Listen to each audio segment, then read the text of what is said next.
കനൽപദങ്ങളിലെ സ്നേഹയാത്ര. മലയാളിയുടെ പ്രവാസ ചരിത്രത്തിൽ മണലാരണ്യത്തിലെ ചുട്ടുപൊള്ളുന്ന വെയിലേറ്റുവാടിയ അനേകം ഉമ്മമാരുടെ കഥകളുണ്ട്. സ്വന്തം വീടിന്റെ ഉമ്മറത്ത് കുഞ്ഞുങ്ങളെ തനിച്ചാക്കി കണ്ണുനീർ തുടച്ചുകൊണ്ട് വിമാനം കയറിയ ഓരോ സ്ത്രീയും ഒരു വലിയ പോരാട്ടത്തിന്റെ ചരിത്രമാണ് എഴുതി ചേർത്തത്. അറബി ഭാഷയുടെ ഒരക്ഷരം പോലും അറിയാതെ അന്യനാട്ടിലെ കഠിനമായ നിയമങ്ങൾക്കും പരുഷമായ വാക്കുകൾക്കും മുന്നിൽ പകച്ചുനിന്ന ആ ആദ്യ നാളുകൾ എത്ര ഭയാനകമായിരുന്നു. തന്റെ വിയർപ്പും യൗവനവും ഒരു നാടിന്റെ വികസനത്തിനല്ല, മറിച്ച് തന്റെ മക്കളുടെ വിശപ്പടക്കാനും അവർക്ക് നല്ലൊരു ഭാവി പടുത്തുയർത്താനും വേണ്ടിയാണ് അവർ മാറ്റിവെച്ചത്.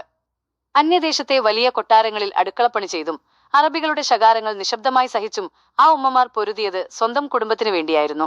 ഓരോ വട്ടം ഫോൺ വിളിക്കുമ്പോഴും ഉള്ളിലെ സങ്കടങ്ങൾ മറച്ചുവെച്ച് ഉമ്മയ്ക്കിവിടെ സുഖമാണ് എന്നവർ കള്ളം പറഞ്ഞത് മക്കളുടെ ഉറക്കം കെടുതാതിരിക്കാനാണ്. ഭാഷയറിയാത്തതിന്റെ പേരിൽ നേരിട്ട അവഗണനകളും കഠിനമായ ജോലിഭാരവും അവരുടെ ശരീരത്തെ തളർത്തിയെങ്കിലും മനസ്സിനെ തളർത്താൻ ആർക്കും കഴിഞ്ഞില്ല. പ്രവാസത്തിന്റെ കയ്പും കണ്ണീരും കലർന്ന ആ ജീവിത വഴികൾ കേവലം ഒരു കഥയല്ല, മറിച്ച് സഹനത്തിന്റെയും സ്നേഹത്തിന്റെയും വലിയൊരു അതിജീവനമാണ്. ആത്മവിശ്വാസത്തോടെ ആ മണൽക്കാറ്റിനെ നേരിട്ട ഒരു ഉമ്മയുടെ ജീവിതത്തിലേക്കാണ് ഈ കഥ നമ്മെ കൂട്ടിക്കൊണ്ടുപോകുന്നത്.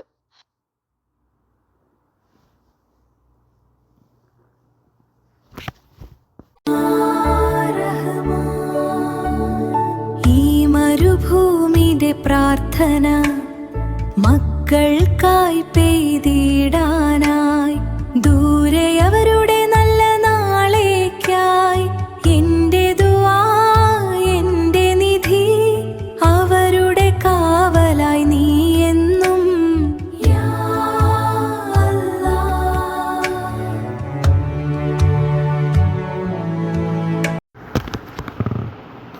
മണലാരണ്യത്തിലെ തണൽ മരം.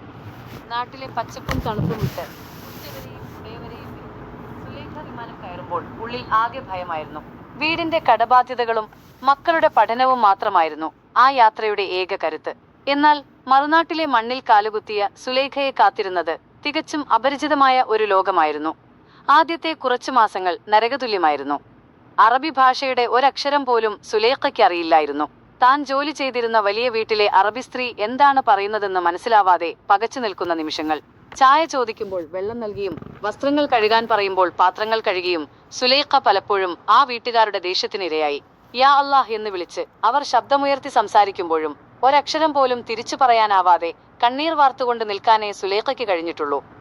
രാവിലെ നേരം വെളുക്കും മുൻപേ തുടങ്ങുന്ന ജോലി അർദ്ധരാത്രി വരെ നീളും.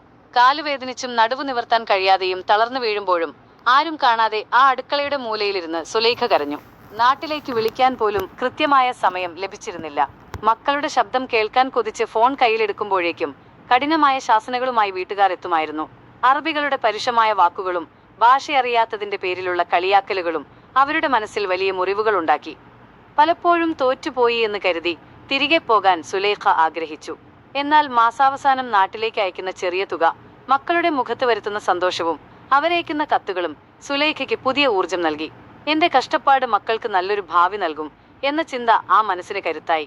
മെല്ലെ മെല്ലെ ആ വീട്ടിലെ കൊച്ചുകുട്ടികളോട് സംസാരിച്ച് സുലൈഖ അറബി ഭാഷയുടെ ആദ്യ പാഠങ്ങൾ പഠിച്ചെടുത്തു. പണിസ്ഥലത്തെ ആക്ഷേപങ്ങൾ കേൾക്കുമ്പോൾ മറുത്തു പറയാതെ പുഞ്ചിരിയോടെ നേരിടാൻ അവൾ ശീലിച്ചു. വർഷങ്ങൾ കടന്നുപോയി. ഒടുവിൽ കടങ്ങളെല്ലാം വീട്ടി മക്കളെ നല്ല നിലയിലെത്തിച്ച് നാട്ടിലേക്ക് മടങ്ങാൻ തയ്യാറെടുക്കുമ്പോൾ സുലൈഖയുടെ ഉള്ളിൽ ഒരു സംതൃപ്തി ഉണ്ടായിരുന്നു. തന്റെ യൗവനം മുഴുവൻ ആ മണലാരണ്യത്തിൽ ഹോമിക്കേണ്ടി വന്നെങ്കിലും കഠിനമായ ചൂടിലും മറ്റുള്ളവരുടെ ശാസനകൾക്കിടയിലും താൻ തളരാതെ നിന്നത് തന്റെ കുടുംബത്തിനു വേണ്ടിയാണെന്ന തിരിച്ചറിവ് അവർക്ക് അഭിമാനമായി. മണൽക്കാറ്റിൽ ഉലയാതെ നിന്ന ആ പെൺകരുത്ത് പ്രവാസത്തിന്റെ മറ്റൊരു കനൽവഴിയായി മാറി. വർഷങ്ങൾ കഴിയുന്തോറും അറബി ഭാഷ സുലൈഖയ്ക്ക് വഴങ്ങിക്കൊടുത്തു. പക്ഷേ ആ വീട്ടിലെ കഷ്ടപ്പാടുകൾക്ക് വലിയ മാറ്റമൊന്നും ഉണ്ടായിരുന്നില്ല. മക്കളുടെ സന്തോഷത്തിനു വേണ്ടി ഓരോ തുള്ളി കണ്ണീരും ആ ഉമ്മ ഉള്ളിലൊതുക്കി. നാട്ടിൽ നിന്നും ഫോൺ വരുമ്പോൾ ഉമ്മ, അവിടെ സുഖമാണോ, ഭക്ഷണം കഴിച്ചോ എന്ന മക്കളുടെ ചോദ്യത്തിനു മുന്നിൽ വിശപ്പും തളർച്ചയും മറന്ന് എനിക്കിവിടെ നല്ല സുഖമാണ് മക്കളെ എന്ന് ആ ഉമ്മ കള്ളം പറയുമായിരുന്നു. അറബികളുടെ കഠിനമായ വാക്കുകൾ കേൾക്കുമ്പോൾ തന്റെ പിഞ്ചുമക്കൾക്ക് കിട്ടുന്ന നല്ല വസ്ത്രങ്ങളും ഭക്ഷണവും ഓർത്ത് സുലൈഖ എല്ലാം ക്ഷമിച്ചു. പണിക്കുറവില്ലാത്ത ആ വലിയ വീട്ടിൽ വിശ്രമമില്ലാതെ ജോലി ചെയ്യുമ്പോഴും 5 നേരത്തെ നിസ്കാരം മുടക്കാതെ ആ ഉമ്മ പടച്ചവനോട് പ്രാർത്ഥിച്ചു, എന്റെ മക്കളെ നല്ല നിലയിലെത്തിക്കണേ റബ്ബേ. ഒരിക്കൽ നാട്ടിൽ നിന്ന് വലിയൊരു അത്യാവശ്യം വന്നപ്പോൾ ശമ്പളം മുൻകൂട്ടി ചോദിച്ച സുലൈഖയെ ആ വീട്ടുകാർ വലിയ രീതിയിൽ ആക്ഷേപിച്ചു. ഭാഷയറിയാത്ത ആദ്യ കാലങ്ങളിൽ അനുഭവിച്ചതിനേക്കാൾ വലിയ മാനസിക വിഷമം അന്നവർക്കുണ്ടായി. എങ്കിലും താൻ തളർന്നാൽ തന്റെ കുടുംബം പട്ടിണിയാകുമെന്ന് ബോധ്യമുള്ള ആ ഉമ്മ തന്റെ അഭിമാനം പണയം വെച്ചും അവിടെ തുടർന്നു. ഒരു സ്ത്രീ ഒറ്റയ്ക്ക് മറുനാട്ടിൽ അനുഭവിക്കുന്ന ഏകാന്തതയും പ്രയാസങ്ങളും ആ മണലാരണ്യത്തിലെ കാറ്റിനു പോലും അറിയാമായിരുന്നു. കാലങ്ങൾക്കിപ്പുറം മക്കൾ വലിയ നിലയിലായി. അവർക്ക് വേണ്ടി നിർമ്മിച്ച പുതിയ വീടിന്റെ ഉമ്മറത്ത് നിൽക്കുമ്പോൾ സുലൈഖ തന്റെ പഴയ പ്രവാസകാലം ഓർത്തെടുത്തു. അന്ന് താൻ അനുഭവിച്ച ഓരോ ചീത്തവിളികളും പരിഹാസങ്ങളും ഇന്ന് തന്റെ മക്കളുടെ ഉന്നതിക്ക് കാരണമായല്ലോ എന്നോർക്കുമ്പോൾ ആ ഉമ്മയുടെ കണ്ണുകൾ നിറഞ്ഞു. അത് ദുഃഖം കൊണ്ടല്ലായിരുന്നു, മറിച്ച് താൻ പൊരുതി ജയിച്ച ജീവിതത്തോടുള്ള നന്ദി കൊണ്ടായിരുന്നു. തന്റെ പ്രവാസ ജീവിതം ഒരു വലിയ പാഠപുസ്തകമാക്കി മാറ്റിയ ആ ഉമ്മ വരാനിരിക്കുന്ന തലമുറകൾക്ക് വലിയൊരു മാതൃകയായി മാറി. ഉപസംഹാരം: കണ്ണുനീരിൽ വിരിഞ്ഞ പുഞ്ചിരി. പലപ്പോഴും നമ്മൾ കാണുന്ന ഗൾഫ് പ്രവാസത്തിന്റെ തിളക്കത്തിന് പിന്നിൽ ഇത്തരത്തിൽ ഒരുപാട് ഉമ്മമാരുടെ കണ്ണീരിന്റെയും സഹനത്തിന്റെയും കഥകളുണ്ട്. സ്വന്തം ജീവിതം മറ്റുള്ളവർക്കായി ഹോമിക്കുമ്പോഴും അവർക്ക് പരാതികളില്ലായിരുന്നു. മക്കളുടെ നല്ല ഭാവി മാത്രമായിരുന്നു ആ ഉമ്മമാരുടെ ഏക ലക്ഷ്യം. ആ മണലാരണ്യത്തിലെ കഠിനമായ ജോലിപ്പകലും ഭാഷയറിയാത്തതിന്റെ പേരിൽ കേട്ട ശകാരങ്ങളും ഇന്ന് ആ മക്കളുടെ വിജയത്തിൽ അലിഞ്ഞു ചേർന്നിരിക്കുന്നു. പ്രവാസത്തിന്റെ ഓരോ കനൽവഴികളും താണ്ടി തിരിച്ചെത്തിയ ആ ഉമ്മമാർ നമുക്ക് നൽകുന്നത് സ്നേഹത്തിന്റെയും അതിജീവനത്തിന്റെയും വലിയൊരു പാഠമാണ്. മനസ്സിനെ സ്പർശിക്കുന്ന ഈ കഥ ഇവിടെ അവസാനിക്കുമ്പോൾ നമ്മുടെ ചുറ്റുമുള്ള പ്രവാസികളായ ഓരോ സ്ത്രീകളുടെയും ത്യാഗങ്ങളെ നമുക്ക് ആദരവോടെ സ്മരിക്കാം. പ്രിയപ്പെട്ട സുഹൃത്തുക്കളെ, നമ്മുടെ ഈ കൊച്ചു ചാനലിലൂടെ പ്രവാസ ജീവിതത്തിന്റെ കയ്പും മധുരവും നിറഞ്ഞ ഇത്തരം ഒരുപാട് കഥകൾ ഇനിയും നിങ്ങളിലേക്ക് എത്തിക്കാൻ ഞാൻ ആഗ്രഹിക്കുന്നു. ഈ വീഡിയോ നിങ്ങൾക്ക് ഇഷ്ടമായെങ്കിൽ തീർച്ചയായും ലൈക്ക് ചെയ്യുക. നിങ്ങളുടെ അഭിപ്രായങ്ങൾ താഴെ കമന്റായി രേഖപ്പെടുത്തുമല്ലോ. ഇതുപോലുള്ള കൂടുതൽ ഹൃദയസ്പർശിയായ കഥകളും വീഡിയോകളും കാണുന്നതിനായി എന്റെ ഈ ചാനൽ ഇപ്പോൾ തന്നെ സബ്സ്ക്രൈബ് ചെയ്യുക. അടുത്തുള്ള ബെല്ലൈക്കൺ കൂടി അമർത്തിയാൽ ഞാൻ അപ്ലോഡ് ചെയ്യുന്ന വീഡിയോകൾ അപ്പോൾ തന്നെ നിങ്ങൾക്ക് ലഭിക്കുന്നതാണ്. നിങ്ങളുടെ പിന്തുണയാണ് എനിക്ക് തുടർന്നുള്ള യാത്രയിൽ വലിയ കരുത്ത്. നന്ദി.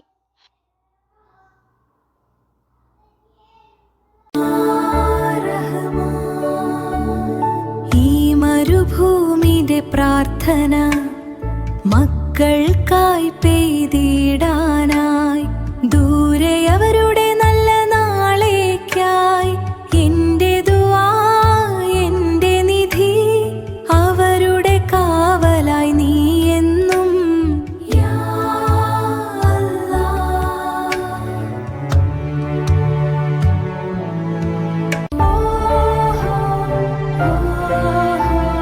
മണൽക്കാറ്റിൽ ഒരു സ്വപ്നം പോലെ ഈ ദൂരെ ഈ സ്വർഗം തേടി ഞാൻ വന്നു. എങ്കിലും